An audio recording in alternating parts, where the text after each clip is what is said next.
Para comer de forma saludable no hace falta complicarse la vida. Sin embargo, demasiadas veces la desinformación o el desconocimiento nos hacen un lío.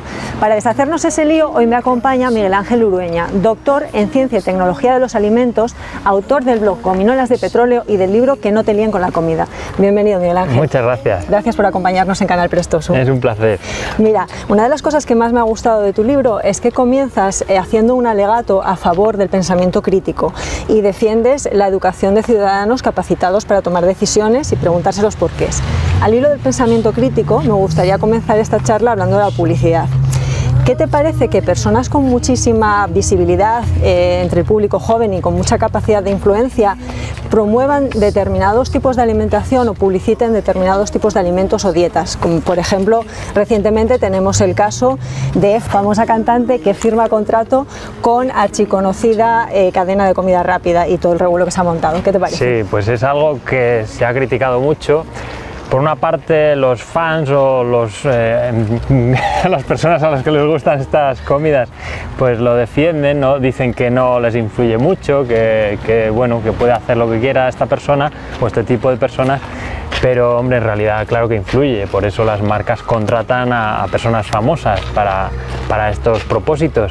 Y al final pues creo que es una irresponsabilidad por parte de estos personajes famosos que, bueno, pues teniendo los fans que tienen, teniendo los seguidores que tienen, pues deberían tener ser conscientes de la responsabilidad social que tienen. Y además a determinadas franjas de edad. Sí, donde todavía el pensamiento crítico cogea un poco. Es más preocupante todavía, claro, en rangos de edad, pues en el público infantil, en el público juvenil, donde, como dices, pues el pensamiento crítico no existe, no tienen criterio para decidir qué es lo que tienen que comer o qué alimentos son saludables o no. En tu libro dedicas un capítulo enterito a los recursos y a los reclamos publicitarios. ¿Cuál es ese reclamo que según vas paseando por el lineal del súper o ves en un anuncio te pone de muy mal humor? Pues hay muchos. Uno de los más recurrentes hoy en día, el más frecuente, es el 100% natural, que además creo que cuando una empresa pone este reclamo está tirando piedras sobre su propio tejado, está lanzando el mensaje de que los aditivos son peligrosos, cuando en realidad no es así. Pero hay otros reclamos que también me ponen de bastante mal humor porque, bueno, pues creo que llevan a engaño muchas veces a los consumidores, y son las declaraciones de salud, eso que se pone en algunos yogures, en algunas bebidas lácteas, ayuda a tus defensas, o los que se ponen de ayuda a adelgazar. Bueno, no lo pone así, pero dan a entender estas cosas. Ponen dibujitos, ponen nombres sugerentes y una declaración de salud que da a entender esto cuando en realidad pues no es lo que hace el producto, no es el efecto que tiene el producto. Al final son resquicios legales que las empresas encuentran para dar a entender lo que no pueden decir abiertamente. Que a veces no es la palabra, es un dibujo o lo que sea que te conduce a pensar eso. Claro, ¿no? Hacen sugerencias, insinuaciones, y luego estamos nosotros, claro, se aprovechan un poco de nuestros sesgos, de ahí la importancia del pensamiento crítico, de que sepamos analizar la información, no solo en el terreno de la alimentación, sino en cualquier otro, porque bueno, el pensamiento crítico nos sirve para elegir los yogures que comemos, pero también para decidir a los políticos a los que votamos, y por eso es tan importante. Sí, sin duda. Una de las cosas que más nos pueden liar es el etiquetado. ¿Qué sí o sí tenemos que mirar en la etiqueta para saber que estamos interpretando correctamente ese producto que queremos comprar? Pues aquí lo primero sería no perdernos en el bosque de la información que aparece en los envases, porque muchas veces cogemos unas galletas y nos ponemos a leer la información buscando a ver qué galletas son las buenas y perdemos de vista que son unas galletas. Entonces lo primero sería ser conscientes de lo que tenemos en la mano. Si son unas galletas o es una palmera de chocolate, pues ya no hace falta que leamos mucho etiquetado. Claro. Y luego sí es verdad que hay información importante, porque hay productos pues en los que a lo mejor hay diferencias. No es lo mismo una pizza de verduras que una pizza de bacon, por ejemplo, o unos cereales de desayuno azucarados que unos copos de avena, por ejemplo. Entonces ahí sí, ahí deberíamos poner atención y deberíamos fijarnos básicamente en 3 cosas. La primera sería la denominación legal de venta, que es la que nos indica qué producto es. Parece una obviedad, porque cuando tenemos unos cereales, pues vemos que son cereales, pero en realidad es importante, sobre todo en los productos donde hay diferentes categorías comerciales. Por ejemplo, en un jamón cocido, pues encontramos diferentes categorías: jamón cocido extra, jamón cocido, fiambre de jamón cocido, dependiendo de la proporción de carne que tengan, por ejemplo. Y eso es muchas veces, lo primero, no lo consultamos, y lo segundo, no conocemos esas diferencias, esas diferentes categorías. La segunda parte que deberíamos mirar en el etiquetado, pues es la lista de ingredientes, que es lo más importante. Y a veces no somos conscientes de ello. Normalmente en lo que nos fijamos es directamente en si el producto tiene grasa, si tiene calorías, si tiene azúcar, pero pasamos por alto eso, la lista de ingredientes. Y es importante porque es donde nos indican los elementos que componen el producto. Pero no solo eso, también nos indica la proporción en la que se encuentran, más o menos, porque tienen que estar enumerados en orden según su peso. Entonces, si cogemos un producto y los que aparecen en primer lugar, los ingredientes que aparecen en primer lugar son azúcar, sal, harinas refinadas, pues lo más probable es que estemos... Ahí nos da la pista ya. Claro, ante un producto insano.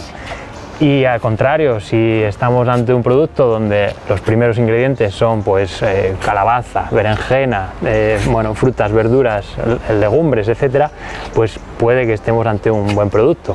Y ya por último, el tercer elemento sería la información nutricional, que como decía es lo primero que vemos, si tiene mucha grasa, si tiene mucha azúcar, si tiene calorías, pero deberíamos complementarla con la lista de ingredientes, porque no es lo mismo que la grasa proceda de unos frutos secos, entonces sería saludable, o que proceda de un aceite de oliva, o que por el contrario proceda del bacon o del tocino o del aceite de palma, en cuyo caso pues ya no sería tan recomendable. Ya. Mira, uno de los alimentos que a mí me pierde por encima de todos es el pan. Y me consta que es el caballo de batalla de mucha gente, que si engorda, que si no engorda, que si es bueno, que si es malo. De hecho, me sorprende mucho el dato que das en el libro de cómo se ha reducido el consumo de pan en los últimos 50 años. Yo no estoy entre ese descenso de consumo de pan. ¿Qué pan tenemos que comer? ¿Por qué es saludable? ¿Y qué tipo de pan tenemos que desterrar totalmente de nuestra dieta? Pues mira, a mí me gusta mucho el pan también, porque además soy de Castilla, donde bueno, pues es una zona de pan. Y bueno, pues es verdad que se ha hablado mucho del pan engorda, el pan no engorda. Lo que deberíamos tener en cuenta es que el pan no es tan saludable como a veces se nos dice. De hecho, es un alimento bastante pobre desde el punto de vista nutricional. Lo importante es sobre todo con qué acompañamos ese pan. Si lo acompañamos con embutido, con chorizo, salchichón, etcétera, pues hombre, no es lo más recomendable porque esos productos son insanos. Si lo acompañamos con otros alimentos saludables, pues yo que sé, una tortilla francesa, por ejemplo, bueno, pues ya la cosa cambia. Pero en cualquier caso, el pan blanco pues no es muy... Es el que tendríamos que desterrar. Claro, bueno, sería preferible cambiarlo por pan integral. Entonces, bueno, pues haciendo ese cambio y teniendo en cuenta que el pan es bastante pobre desde el punto de vista nutricional, pues vamos, tampoco es que sea el demonio, pero bueno, sí, el pan blanco no es que sea y luego el lo más saludable del mundo. En el libro explicas también muy bien bueno, que ahora la ley ha cambiado, pero que antes igual se llamaba pan integral a un pan que tenía como muy poco porcentaje de harina integral, ¿no? Esto viene aquí muy bien explicado en el libro. Miguel, tú eres de Béjar, tierra de ibéricos. Mi padre también es de Salamanca y él absolutamente todo lo cura con un poco de jamón ibérico. Te duela lo que te duela, da igual, él te va a decir tómate un poco de jamón ibérico y se te pasa. No sé si te pasa, curarte no creo que te cure, pero te alivia desde luego. Los ibéricos, y aquí mójate a pesar de ser charro, ¿ángeles o demonios? Pues en mi pueblo me matan siempre que hablo de esto, pero hombre, son productos insanos, entonces lo recomendable sería reducir su consumo y destinarlo a un consumo ocasional. Es decir, tampoco es que vayamos a morir por comer embutidos, pero bueno, sí ser conscientes de que son productos insanos y destinarlos pues eso, a un consumo puntual. O sea, por ejemplo, todos los días una tapita de jamón, mal. Pues no es lo más recomendable. Me das un disgustazo. Una de tus labores divulgativas consiste en desmantelar mitos relacionados con la alimentación. ¿Qué mito has desmantelado, que más ampollas ha levantado, que alguien se te ha enfadado, ha dicho no tienes razón con esto? Pues hay muchos, porque la alimentación casi se ha convertido en una religión, es algo que bueno, está profundamente enraizado en nuestras vidas, ya desde pequeños, en nuestra cultura, en nuestro entorno, y es algo pues que nos llega muy dentro. Entonces cuando se lanzan mensajes que van en contra de lo que nosotros creemos o de lo que nosotros hacemos, nos sentimos atacados y nos ponemos a la defensiva, y pasa con mil ejemplos, con la carne, con el vegetarianismo, con los productos 100% naturales, con los aditivos. Y bueno, pues hay muchos mitos o muchas creencias en las que ocurre esto, y casos concretos, pues cuando hablo de que los aditivos no son peligrosos, o cuando desmonto algún mito relacionado con algún aditivo concreto, cuando hablo de que la carne no tiene antibióticos ni hormonas, y que las frutas y las verduras no tienen pesticidas, a pesar de lo que se suele creer, que es un mito cada vez más asentado en la sociedad. Y bueno, pues mucha gente piensa, por ejemplo, que los filetes, cuando los ponemos en la sartén y encogen, es porque tienen hormonas y antibióticos y les echan mil cosas extrañas. Y no es así, ni mucho menos. Si encogen es porque aumenta la temperatura y las proteínas de la carne se contraen, como cuando estrujamos una esponja, y eso hace que expulse agua. Entra dentro de lo lógico, ¿no? Claro, aquí mucha gente lo que pregunta es ¿y por qué en unos sí y otros no? Pues ahí depende de muchas cosas, depende de la pieza de carne que estemos hablando, depende del tipo de animal, depende sobre todo de la temperatura a la que esté esa carne y la sartén. Entonces, cuanto más fría esté, pues más agua va a salir. Lo recomendable sería atemperar la carne y cocinarla en una sartén a una temperatura muy caliente, así reducimos la salida de agua. ¿Y comer sano es caro o ese es otro mito? Pues esta es otra pregunta con la que la gente se pone muy a la defensiva, porque claro, es un tema muy sensible y es lógico que así sea. Y aquí hay que aclarar que comer bien no es caro, pero claro, si comparamos, claro, hay que relativizar y contextualizar. Es cierto que comer pues se lleva un buen pico de nuestro sueldo, de nuestro presupuesto, cada vez más además, porque bueno, ahí entran pues los alquileres, los sueldos precarios, todas estas cosas que claro. Pero si lo comparamos, cuando decimos que comer bien no es caro, lo que queremos decir, o que quiero decir, es que no hace falta gastarse un dinero extraordinario en alimentos extraordinarios, es decir, en alimentos exóticos, en alimentos ecológicos, en todos esos alimentos o versiones de alimentos que son mucho más caras que las que conocemos de toda la vida, de los alimentos humildes, digamos, entre comillas, que son asequibles, pues frutas, verduras, hortalizas, legumbres, y que además son los que deberían estar más presentes en nuestra dieta. Es decir, deberíamos reducir el consumo de carne, deberíamos aumentar el consumo de frutas y de verduras, que son precisamente pues eso, las más asequibles del comercio. Sí, que si nos vamos a productos de estos que ahora se ponen de moda y tal, sí pueden estar más caros, pero los productos, al final, la verdura, la fruta de toda la vida no es caro, y además a la larga es mejor, claro. Es que mucha gente se siente un poco frustrada cuando se dice esto, porque piensan que o les hacen pensar que para comer bien hay que elegir productos exóticos, entonces eso implica gastarse mucho dinero, pues bayas de goji, semillas de chía, todas estas cosas, y no hace falta, no es necesario. Que nos gusta, bien, pero que no es necesario, vaya. Y Miguel, tú eres doctor en Ciencia y Tecnología de los Alimentos, pero no eres un superhéroe, eres humano como los demás. Cuéntanos cuál es ese alimento que te hace perder el norte, caer en la tentación. A lo mejor tienes una voluntad férrea y no caes, pero el que te tienta. Bueno, para empezar me gustaría aclarar que normalmente... Que eres un superhéroe. No, ya me gustaría, ¿no?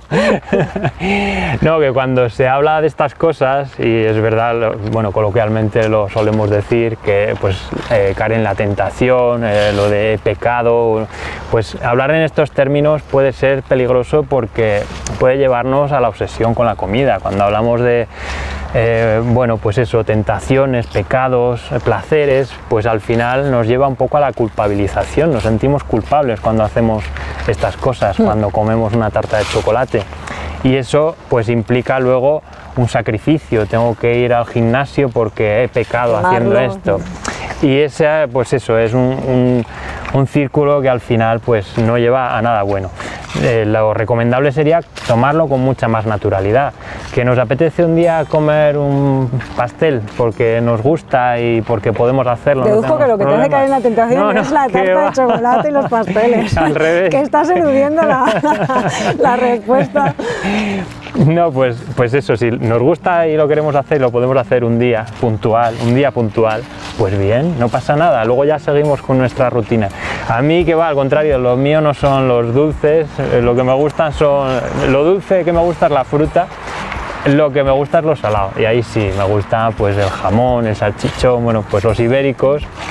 Y luego de entre el dulce, lo que es poco dulce, digamos los dulces de pastelería más tradicionales, las magdalenas tradicionales, las perrunillas, que son una especie de galletas de mi zona, pues cosas de ese tipo, que vamos, pero bueno, que tampoco hace mucho que ya las saqué de mi día a día y no las echo de menos, la verdad, sí que las como muy de vez en cuando y me gustan, pero vamos, no. Que he aprendido a apreciar otros alimentos. ¿Y qué es lo que nunca veremos en tu cesta de la compra? Pues las bebidas energéticas, por ejemplo, que son, bueno, es un producto que a mí me preocupa mucho, sobre todo porque lo consumen en grandes cantidades, pues los chavales, los adolescentes e incluso los niños, y tienen una grandísima cantidad de azúcar, sobre todo los que se comercializan en latas de medio litro, y una gran cantidad de cafeína también, y además es que los consumen pues 2-3 latas al día. Y eso al final, pues ese consumo tan grande de azúcar puede aumentar el riesgo, bueno, aumenta, no es que pueda, es que aumenta el riesgo de diabetes tipo 2, el riesgo de obesidad, el riesgo de enfermedades asociadas. Y la cafeína, pues bueno, pues ya sabemos los problemas que puede producir, nerviosismo, falta de sueño, todas esas cosas que a edades tempranas pues son muy preocupantes, pueden ser muy preocupantes. Aparte, si ya se abusa mucho, pues problemas más serios, problemas cardíacos, problemas del sistema nervioso, etcétera. Bueno, Miguel Ángel, pues muchísimas gracias por habernos acompañado hoy aquí en el Jardín Botánico de Gijón, habernos deshecho algunos líos que tenemos con la comida. Me has dado un disgusto con el jamón. Mira, vamos a sortear uno de tus ejemplares entre uno de nuestros suscriptores, entonces, aunque no sepamos quién va a ser el afortunado o la afortunada, me gustaría que lo dedicaras para el canal Prestosu. Pues muchísimas gracias. Muchas gracias a vosotros, un placer. Y vosotros, ya lo sabéis, si os queréis hacer con un ejemplar de Miguel, que no te líen con la comida, y si queréis que no sigan liando con la comida, participad en el sorteo. Os dejaremos en el hilo de este vídeo las bases para poder participar y os espero la semana que viene en Tendencias del canal Prestosu.